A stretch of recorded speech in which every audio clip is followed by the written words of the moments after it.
গল্পের বইয়ে বা সিনেমার পর্দায় বা কোনো নাটকে যখন আমরা দেখি ভালোবাসা পূর্ণতা পাচ্ছে, খুবই ভালো লাগে আমাদের, তাই না? কিন্তু আবার যখন উল্টোটাই হয়, খুব আবার খারাপও লাগে। খারাপ লাগে যখন দেখি কেউ একজন কথা না রাখে। খারাপ লাগে যখন শেষ পর্যন্ত দুজনের মিলন না হয়। কল্পনা যতক্ষণ, গল্প ঠিক ততক্ষণই। আজ আপনারা শুনবেন তাজের আহমদের লেখা অমর ভালোবাসা। গল্পের শেষে মিলন হবে কি জানতে হলে শেষ পর্যন্ত তো শুনতেই লাগবে। দেরি কিসের, চটপট হেডফোন লাগিয়ে বসে পড়ুন। কিরে, কখন আসলি? কেমন আছিস? বাইরের লোহার গেটটা টানতে টানতেই প্রশ্নটা শুনতে পেল প্রেম। চমকে পিছন ফিরতে দেখতে পেল তাদের এবং তন্ময়দের বাড়ির মাঝ বরাবর চলে যাওয়া গলির রাস্তার মুখটাতেই গৌরী দাঁড়িয়ে আছে। আকাশের চাঁদের আলো আর গলির রাস্তায় যাওয়া আসার সুবিধার জন্য লাগানো পোলের মৃদু আলোর বাতিতে তার মুখটা দেখতে পেল। প্রায় 5 বছর পর তার সঙ্গে দেখা। মোটামুটি একই রকম আছে সে, না বরঞ্চ মুখটা একটু বেশি মায়াবী দেখাচ্ছে। ঠোঁটে একটা হাসির প্রলেপ লাগিয়ে উত্তর দিল প্রেম। ও, তুই? হ্যাঁ রে, ভালোই আছি। তুই কেমন আছিস? বাড়িতে সবাই কেমন আছে? হ্যাঁ, সবাই মোটামুটি ঠিকই আছে। তুই কি কোথাও যাচ্ছিস? হ্যাঁ, এতদিন পর আসলাম, তাই ভাবলাম সবার সঙ্গে একবার দেখা করে আসি। তা তুই এই সময় এখানে? হ্যাঁ, ওই একটু কাজে বাজারে যাচ্ছিলাম, তোকে দেখতে পেয়ে দাঁড়িয়ে পড়লাম। তুই আমাকে পেছন থেকে চিনলি কি করে? না মানে এতদিন পরে দেখছিস, যদিও তুই মোটামুটি একই রকমই আছিস। হতে পারে, তবে তুই ভাবলি কি করে আমি তোকে চিনতে পারবো না? এ তো চাঁদনি রাত, আমি তোকে আমাবস্যাতে দেখলেও চিনে যেতাম। তারপর কিছুক্ষণ একটু কিছু ভেবেই গৌরী বলল, চল না, কোথাও বসে একটু গল্প করি। প্রেম একটু আমতা আমতা করেই কাঁপা কণ্ঠে সম্মতি জানিয়ে উত্তর দিল। হ্যাঁ, চল। এই বলে আবার বাড়ির দিকে ফিরতেই গৌরী বলে উঠল, না না, বাড়িতে নয়, তোদের বাড়িতেও নয়, আমাদের বাড়িতেও নয়, বরঞ্চ আমরা আমাদের সেই আগের জায়গাটায় যাই। ওখানটায় এখন তেমন লোকজন থাকবে না। হ্যাঁ হ্যাঁ, তাই চল। আসলে এমন একটা সময় ও জায়গা প্রেমও চাইছিল, কারণ তাকে আজ গৌরীকে অনেক কথাই বলার আছে। সেই সঙ্গে এই সুযোগে সে গৌরীর কাছে ক্ষমাও চেয়ে নেবে। চাঁদনি রাত হওয়ায় রাস্তা মোটামুটি বোঝা যাচ্ছিল। এছাড়াও একটু ছাড়া ছাড়া ইলেকট্রিক পোলগুলোতেও লাইটের ব্যবস্থা করা হয়েছে। যদিও লাইটগুলোর জোর খুব বেশি নেই, তবুও তাদের হাঁটতে বিশেষ অসুবিধে হচ্ছিল না। রাস্তায় হাঁটতে হাঁটতে প্রেম মনে মনে ভাবতে লাগলো, আমার দৃঢ় বিশ্বাস গৌরী নিশ্চয়ই আমার সব কথা শুনে আমি কোন পরিস্থিতিতে পড়ে এই সিদ্ধান্ত নিতে বাধ্য হয়েছিলাম তা বুঝবে এবং আমাকে ক্ষমাও করে দেবে। কিন্তু গৌরী নতুন জীবন শুরু করেছে কিনা সে কথা তো জানাই হয়নি। হঠাৎ দেখা হয়, ওর স্মৃতিতে সিঁদুর আছে কিনা তাও তো লক্ষ্য করিনি। এই সব ভাবতে ভাবতেই তারা যে কখন পার্কের কাছে এসে পড়েছে তা প্রেম লক্ষ্যই করেনি। গৌরীর কথাতেই তার ঘোর কাটল। চল, ভিতরের বেঞ্চে গিয়ে বসি। তুই জানিস না এখন পার্কটা কত পাল্টে গেছে, সেই সঙ্গে এই শহর, এমনকি মানুষগুলো কেমন পাল্টে যাচ্ছে। কথাটা নীরবে প্রেমের কোথাও যেন ধাক্কা মারল। চল, পুকুরের পাড়ে ওই বেঞ্চটায় গিয়ে বসি, ওখানটা বেশ মনোরম। কথাগুলো বলার সময় গৌরীর চোখে মুখে একটা আবেগ ছলকে পড়ছিল। প্রেম লক্ষ্য করে দেখল পার্কটা সত্যিই পুরো পাল্টে গেছে, এখন বেশ সুন্দর হয়ে গেছে। পুকুরের পাশগুলো বেশ পরিষ্কার এবং জলটাও যথেষ্ট স্বচ্ছ।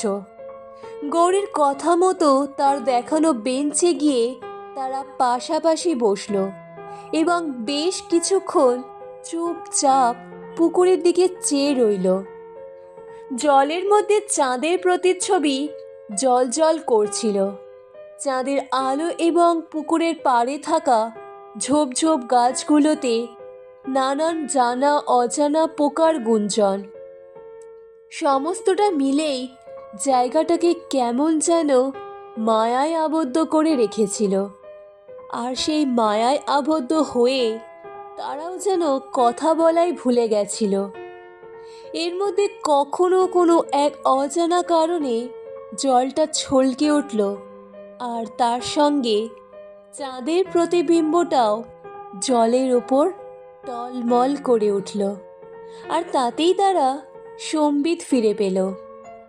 আসলে প্রেম ভেবে পাচ্ছিল না কোথা থেকে শুরু করবে বা কিভাবে গৌরীকে জানাবে তার এই সত্য। কোথাও যেন একটা অপরাধ বোধ ও অনুশোচনা তার কণ্ঠনালীটাকে চেপে রেখেছিল।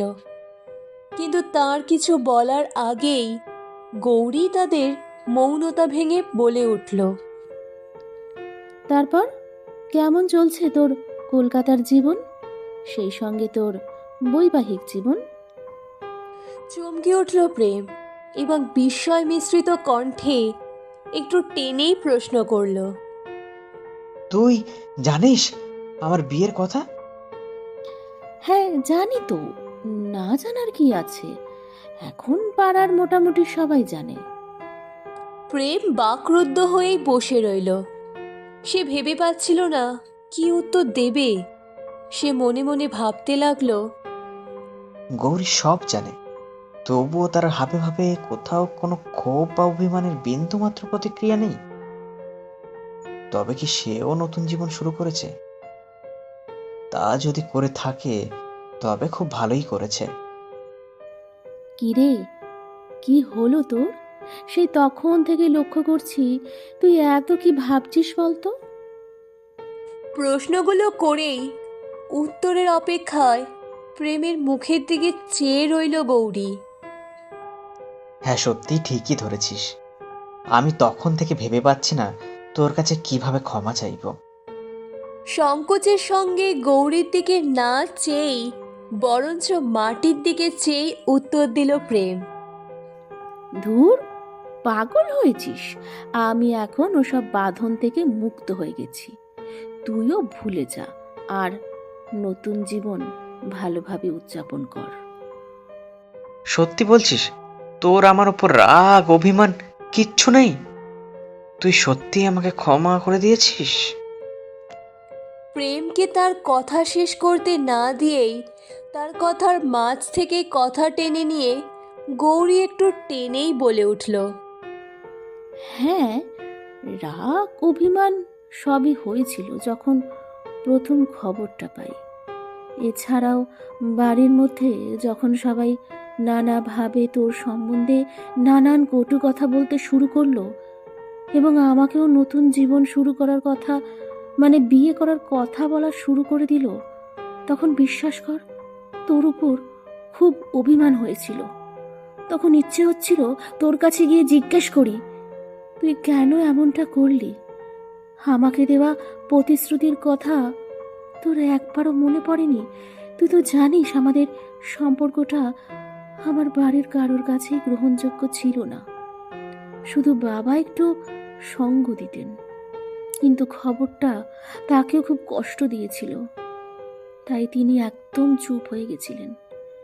তারপর একদিন তিনিও চুপ করেই না ফেরার দেশে চলে গেলেন। তারপর আরও একটা দোষারোপের ভাগিদার হলাম আমি। আর এই লাঞ্ছনা গঞ্জনা আর সহ্য করতে পারছিলাম না। তাই ভিন্ন জীবনের পথ বেছে নেওয়াটাই ঠিক মনে হলো, আর করলামও তাই। প্রেম এতক্ষণ মাথা নত করে চুপচাপ বসে শুনছিল গৌরীর সব কথাগুলো, কারণ একটা অপরাধ বোধ তাকে সংকুচিত করে রেখেছিল। কিন্তু শেষের অংশটা শোনা মাত্রই আবেগে প্রাণবন্ত হয়ে বুকে একটু সাহস জুগিয়ে গৌরীকে তার কথা শেষ করতে না দিয়েই তার কথার মাঝখানেই বলে উঠল, সত্যি সত্যি তুই নতুন জীবন শুরু করেছিস? তুই বিয়ে করেছিস? তোকে যে কিভাবে... তাকে আবারও কথা শেষ করতে না দিয়েই গৌরী একরকম চমকেই বলে উঠল, ও বাবা, কত দেরি হয়ে গেল, এখনই গার্ড এসে যাবে। বলেই এক ঝটকায় বেঞ্চ থেকে উঠেই প্রেমকে উদ্দেশ্য করে বলল, চল চল, এখন উঠি। আমি বরঞ্চ যে কাজে যাচ্ছিলাম সেটা চট করে সেরে আসি, তুই ততক্ষণ আমাদের বাড়িতে যা। উত্তরে প্রেম বলল, না রে, আজ সত্যি অনেক দেরি হয়ে গেল, কাল বরঞ্চ যাব। তুই এখন থাকছিস তো? গৌরী মুচকি হেসে একটু চাটুকতা সুরেই বলল, কি, বউ অপেক্ষা করছে? না, মা বেরোনোর সময় বলে দিয়েছে। বেশি রাত করবি না, শীতের রাত, সব খাবার ঠান্ডা হয়ে যাবে। বুঝেছি, ঠিক আছে, তুই এখন বাড়িই যা। প্রেম সৌজন্য দেখিয়ে আনুগত্যের সুরে গৌরীর কাছে আবদার করল, তবে তুই চাইলে তোর সঙ্গেও যেতে পারি, আসলে অনেক রাত হয়ে গেল তো, তাই বলছিলাম। গৌরী একটা দীর্ঘশ্বাস ফেলে ধীর গলায় বলল, এ আর এমন কি রাত। তারপর একটু নিজেকে সামলে নিয়েই বলল, আরে না না, তার কোনো দরকার নেই, তুই এখন বরঞ্চ বাড়ি যা, আমার কোনো অসুবিধে হবে না। প্রেম আর কথা বাড়ালো না, কারণ সে জানে এখন তার গৌরীর ওপর কোনো অধিকার নেই। এই অধিকার সে নিজেই হারিয়েছে। একটা সময় ছিল যখন তারা একে অপরের উপর পুরোপুরি নির্ভরশীল ছিল, কিন্তু ভাগ্যের খেলায় আজ নিরুপায়। কিরে, আবার ভাবনা শুরু করলি? চল বেরোই, না হলে গার্ড এসে উল্টো পাল্টা কথা বলবে। বলেই সে হাঁটা দিতে শুরু করলো। প্রেমও কিছু না বলে গৌরীকে অনুসরণ করে এগিয়ে চলল। এতক্ষণ লক্ষ্য না করলেও এখন প্রেমের একটু অদ্ভুত লাগলো। ওরা যে এতক্ষণ বসেছিল, এর মধ্যে ওরা ছাড়া আর কাউকেই তো দেখতে পায়নি। তাই গৌরীকে প্রশ্নটা করেই বসলো, আচ্ছা, ব্যাপার কি বলতো?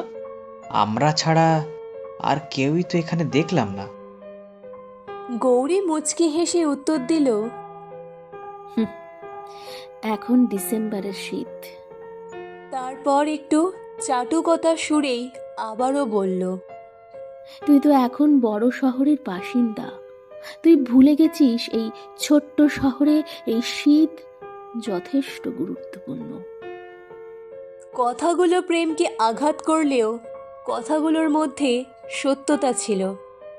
তাই সে আর কোনো রকম প্রতিক্রিয়া না দেখিয়েই চুপচাপ হাঁটতে থাকলো। বাড়ির কাছে আসতেই গৌরী প্রেমের কাছে বিদায় নেওয়া সুরে বলল, তাহলে তুই এখন বাড়ি যা, আমি চটপট আমার কাজটা সেরে আসি। এমনিতেই অনেক দেরি হয়ে গেছে, এরপর গেলে হয়তো কাজটা আর করাই যাবে না। বলতে বলতেই না থেমেই এগিয়ে গেল। প্রেমও ওর এই এগিয়ে যাওয়াটা কিছুক্ষণ লক্ষ্য করে পিছন থেকে একটু জোরেই জিজ্ঞাসা করলো, কিন্তু তুই তো আমার ওই কথাটার উত্তরই দিলি না। কিন্তু ততক্ষণে গৌরী অনেকখানি এগিয়ে যাওয়ায় ওকে আর দেখা যাচ্ছিল না। মনে হচ্ছিল অন্ধকার ওকে যেন গিলে ফেলেছে। তাই অজ্ঞতা প্রেম আর দাঁড়িয়ে না থেকে গেট খুলে বাড়ির ভিতরে ঢুকতেই তার সঙ্গে তার মায়ের দেখা হয়ে গেল। যাক, তুই এসে গেছিস। আমি ভাবছিলাম সবার সঙ্গে গল্প করতে করতে তুই আবার সময়ের কথা ভুলে না যাস। তা কার কার সঙ্গে দেখা হলো? আরে কার কার সঙ্গে না, শুধুমাত্র গৌরীর সঙ্গে। বাড়ি থেকে বেরোতেই ওর সঙ্গে দেখা হয়ে গেল। ও বলল পার্কটা নাকি এখন খুব সুন্দর হয়েছে, চলো ওখানে গিয়েই বসে একটু গল্প করি। তাই ওর কথা মতো ওর সঙ্গে এতক্ষণ পার্কে বসে গল্প করছিলাম। কার সঙ্গে বললি? প্রশ্নটা বেশ উচ্চস্বরে আতঙ্কের সুরে করলেন প্রেমের মা। আরে গৌরীর সঙ্গে, তুমি তো ওকে ভালো করেই জানো। গৌরীর সঙ্গে? নামটা লম্বা করে টেনে বলেই তার মা তার মুখের দিকে চোখ বড় করে চেয়ে রইলেন। তার চোখে মুখে একটা ভয়ের ছাপ স্পষ্ট লক্ষ্য করল প্রেম। কি হলো, নামটা শুনে তুমি এত চমকে গেলে কেন? পাশ থেকে প্রেমের বৌদি বলে উঠল, এটা কি করে সম্ভব? তার চোখেও একটা অদ্ভুত ভয়ের ছাপ। কি ব্যাপার বলো তো, তোমরা সবাই এমন ভয় পাচ্ছ যেন আমি কোনো অপরাধ করে ফেলেছি। অপরাধ কিনা জানি না, কারণ তার বাবা চলে যাওয়ার পর সেও স্বেচ্ছায় না ফেরার দেশের বাসিন্দা হয়েছে। তবে যাওয়ার আগে সিঁথিতে সিঁদুর পড়েছিল, আর চিঠিতে লিখে রেখেছিল সে মনে প্রাণে তোমাকেই স্বামী হিসাবে গ্রহণ করেছিল। তাই তোমার জায়গায় অন্য কাউকে কোনো মতেই স্থান দিতে পারবে না। তবে তার এই সিদ্ধান্তের জন্য কাউকেই দায়ী করে যায়নি।